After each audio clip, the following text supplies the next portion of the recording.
Ladies and gentlemen, gather round, because today we're talking about a magical place where logic takes a vacation, packs its bags, and never comes back. A place where common sense is treated like contraband.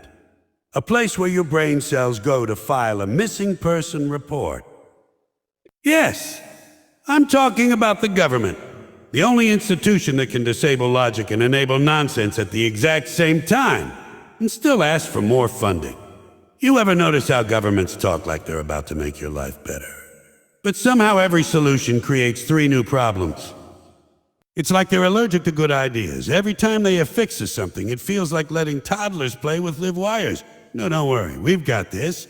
They say, right before setting the instructions on fire. And logic?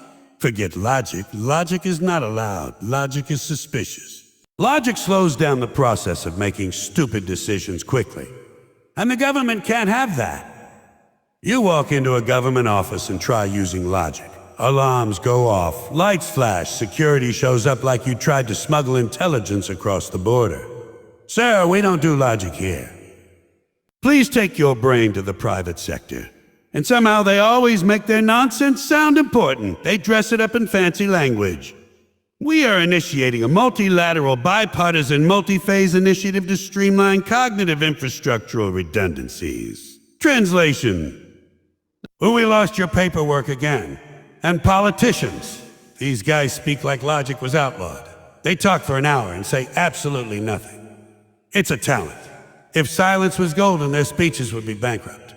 They love to tell you how everything is under control, then immediately prove they have no idea what's happening. It's like being reassured by someone holding a map upside down. But the best part? They want you to trust them. The same people who can't figure out how to balance a budget want you to believe they can manage an entire country. The same people who say we're working for you, while hiding behind bulletproof glass and $1 billion security team. Government logic is simple. If it makes sense, don't do it. If it's cheap, it's suspicious. If it works, replace it. Because when logic is disabled, government is enabled. Enabled to waste time, enabled to waste money, enabled to invent new levels of stupidity the rest of us haven't even thought of yet. And they do it proudly, because nothing says leadership like lighting taxpayer money on fire while congratulating yourself for the smoke. So here's the truth. You don't have to understand government. You just have to survive it. Because logic might be disabled, but rest assured, nonsense is fully operational. The government destroys logic not by accident, but by design.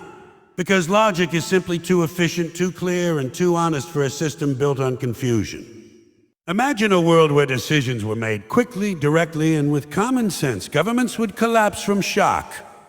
Logic threatens the comfortable chaos they've built, so they bury it under layers of paperwork, red tape, committees, subcommittees, and departments nobody can explain without taking a deep breath and a 2-hour lunch. When you walk in any government building, you can feel logic evaporate. You look around and suddenly normal, functioning brain cells start malfunctioning like outdated software. You see signs pointing in 6 different directions for the same office. You meet employees who have no idea why they're there but have been doing the job for 20 years.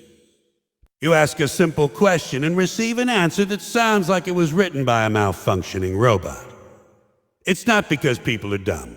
It's because the system is designed to disable logic so nothing can work too smoothly. Smooth things make people suspicious. Confusing things keep them dependent. The government thrives on complexity because complexity creates power. If everything were logical, people wouldn't need intermediaries, approvals, certifications, forms filled out in triplicate fees for processing, additional fees for verifying the fees, and a signature from a guy who hasn't been in the office since 1997. So logic becomes the enemy of the process. And the process is sacred. They protect it like a holy relic.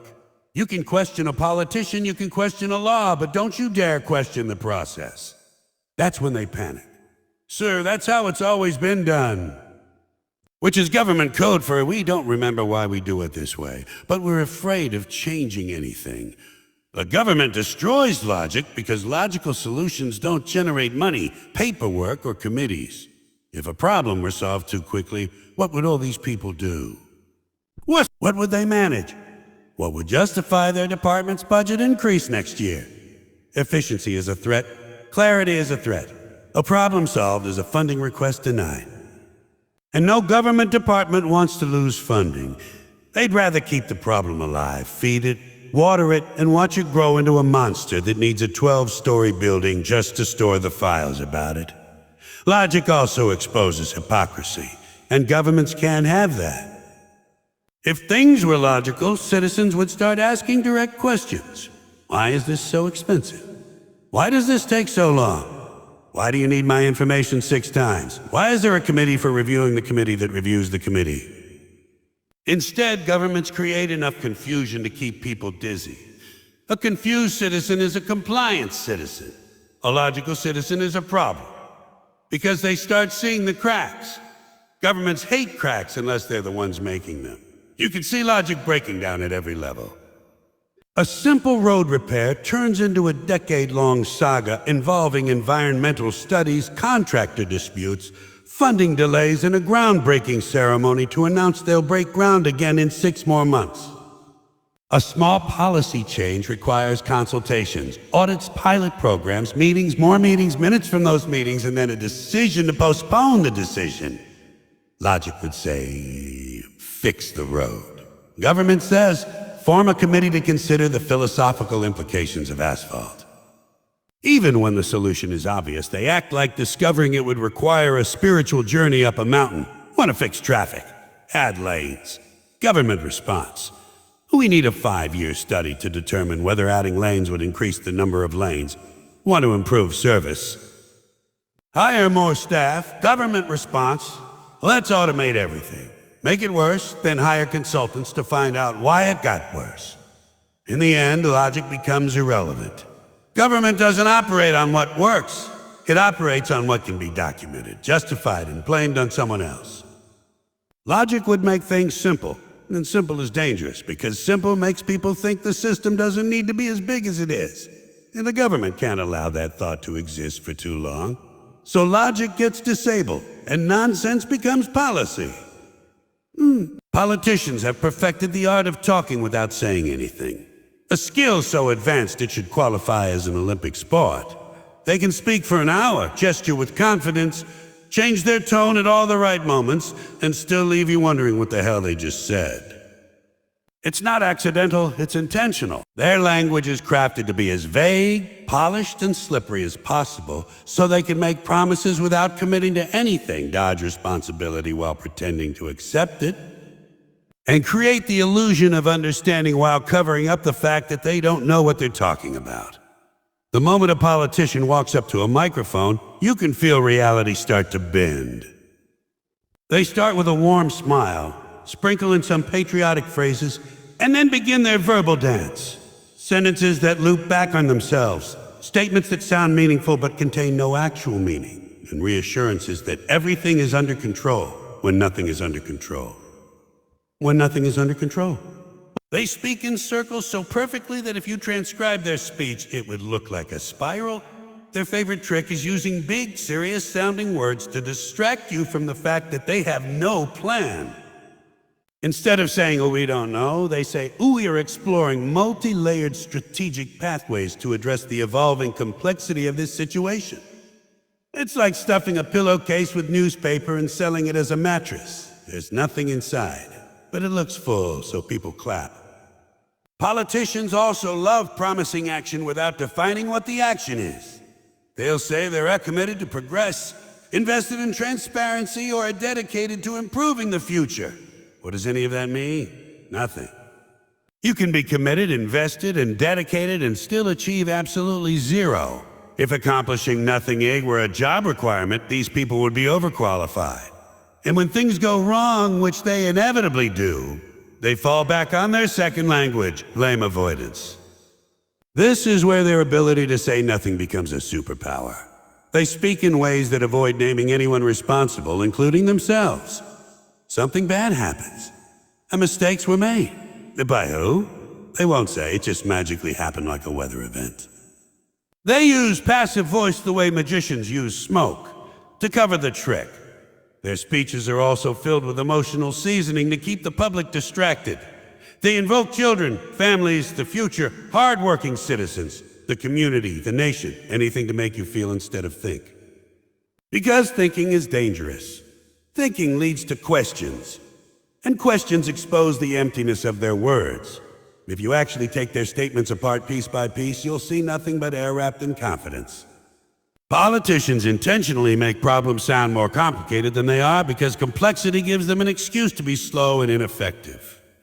If a problem seems too big and tangled, the public won't expect quick results. Politicians love that. It buys them time, and time is their currency. The longer a problem lasts, the longer they can talk about it, working on it, hold meetings about it, release statements about it, and campaign on it. Solutions are dangerous because they eliminate the reason for them to keep talking. In the end, politicians don't speak to inform. They speak to distract, to confuse, to impress, and most importantly, to maintain the illusion of competence. Their words are like fog, thick, spreading everywhere, and obscuring everything while offering no substance you can actually hold on to. Nonsense always gets priority in government because nonsense is easier to manage than logic. Logic forces accountability, clarity, and results. Nonsense allows confusion, delays, endless debates, and the beautiful ability to do absolutely nothing while pretending to do everything. Governments operate like they're allergic to straightforward solutions. When something is simple, they find a way to complicate it. When something is working, they find a way to change it. And when something is broken, they form a committee to study how broken it is instead of fixing it. This is why nonsense thrives. It's the perfect environment for people who want the appearance of action without the burden of improvement. You can see this pattern everywhere. A program that works smoothly gets restructured. A policy that citizens understand gets rewritten in language only a lawyer's lawyer could decode. A system that has no issues suddenly needs a modernization, which usually means making it worse. Governments don't like things that function too well because functioning things don't justify big budgets, long meetings, or flashy announcements. Nonsense generates all of that. It creates work where no work is needed. It creates problems where none existed. And those problems turn into opportunities for more spending, more oversight, and more speeches about how they're addressing the situation. Nonsense also gives politicians and officials room to hide. If a policy is logical, it's easy to see when it fails. If a policy is nonsense, no one can tell if it's failing or simply confusing. Confusion becomes their safety net. When nobody understands how something works, nobody knows who to blame when it doesn't work. This is why governments produce documents that are 300 pages long to explain something that could be said in 2 paragraphs. They bury the truth under mountains of nonsense, hoping people give up before they dig through it. Another reason nonsense takes priority is that it keeps the system slow. Slow systems benefit the people in charge because slow systems require more people to manage them. More management means more positions, more departments, and more budgets. Everyone gets to stay busy without actually solving anything. Citizens wait, complain, suffer, and adapt, but the system keeps crawling at the same pace because nonsense protects it like armor. If someone tries to introduce logic, they're immediately met with resistance.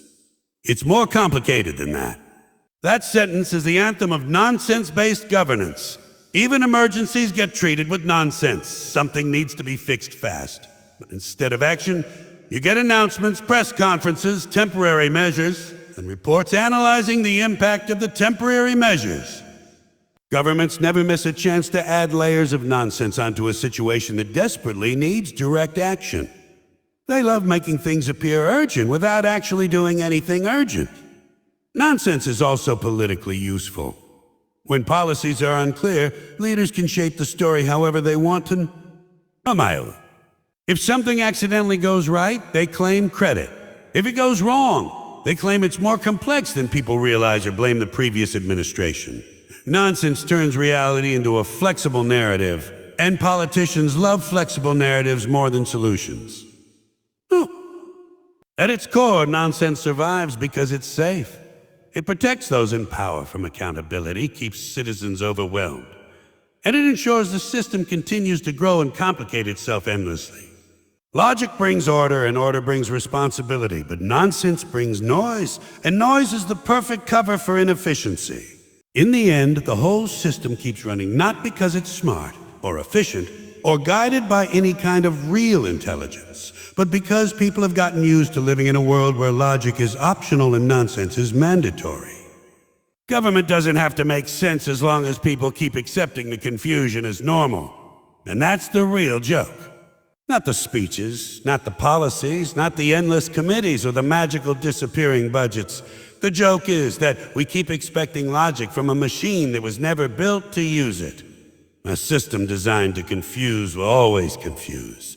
A system built on nonsense will always produce more nonsense. And the only way to survive it is to recognize the comedy in it, laugh at the madness, and keep your own brain turned on even when the people in charge have theirs permanently set to airplane mode. Logic may be disabled in their world, but it doesn't have to be in yours.